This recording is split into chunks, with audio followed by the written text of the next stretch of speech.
When asked to name some of the best players in the league, most people would go to players like Ronald Acuna Jr., Aaron Judge, Shohei Ohtani, etc. No one would say Anthony Volpe, at least almost nobody.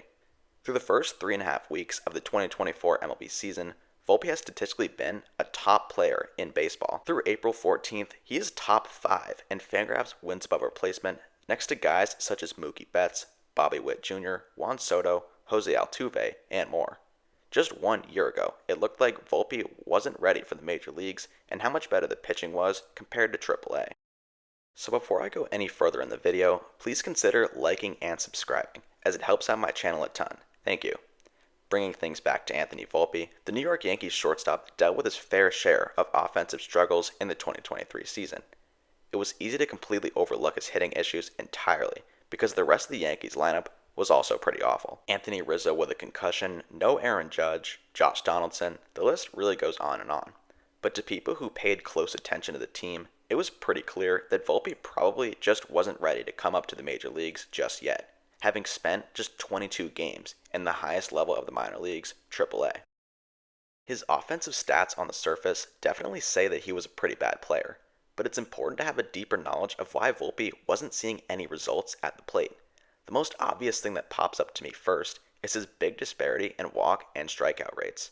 His 8.7% walk rate was decent, but he struck out in nearly 28% of plate appearances, which is about 5% higher than the league average. This disparity is what allows for less times where Volpe reached base, which in part explains why his on-base percentage was so low at just .283, which is about 40 points below the league average. Another thing is that he would simply just try to pull the ball too much.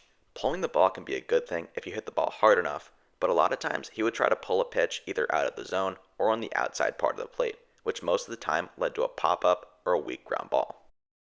Swinging at pitches outside of the strike zone in general was a pretty big issue as well. Volpe's 32% chase rate was below average, and most of the time hitters who chase often aren't great hitters overall. Just look at Javi Baez as an example. His chase rate directly fed into his low contact rate of just 73.8%, which is below average for qualified hitters. So now that I've outlined his underlying issues with the bat in 2023, how has he changed his approach so far this season, and what are the results that he's getting from them? When you look at his swing this year compared to last, and the way he is able to adjust to pitches at the edge of the strike zone and beyond, the differences are very clear. His 2023 swing was more of an uppercut, which is primarily what led to the high swing and miss rates. This year, it looks like he is deploying a much more level swing. Part of that is due to the change in the way he loads before swinging. When you look at his 2023 load, it looks like he's put way too much weight on his back foot, which makes it harder for his hips to move, which is a very important part of hitting.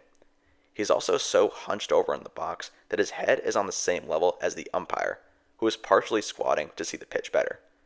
Something like this has an impact in plate discipline, as your zone becomes harder to define when you shrink down so much.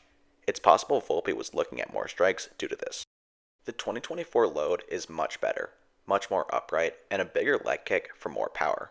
Even with the big leg kick, he's able to stay bounced, as he looks to have a lot more room to see over his shoulder as the pitch is coming in. These things make it much easier to not only recognize pitches, but to move your hips in a way that generates more contact and more power. These changes in his approach have led to improved stats all the way around, surface and underlying. His chase rate is down, which means his walks are up. So far in 2024, he's walked 10 times to match with 9 strikeouts. Last year, he struck out 167 times to just 52 walks, a strikeout to walk rate of 3.21, meaning he struck out that many times per every time he walked. This season, he's hitting the ball a lot harder, and a lot of that has to do with his contact rate going up nearly 16% from last season. I'll admit that he's gotten really lucky this year at times with stuff like expected batting average and expected slugging percentage, but even still, he's been much improved. The biggest and most important parts of this game that he's made leaps in are contact rate and walk rate, which are two things he wasn't the greatest at last year. He plays excellent defense at shortstop and could go for 30, maybe even 40 stolen bases this year. He should be a great player for this season and hopefully well beyond into the next decade.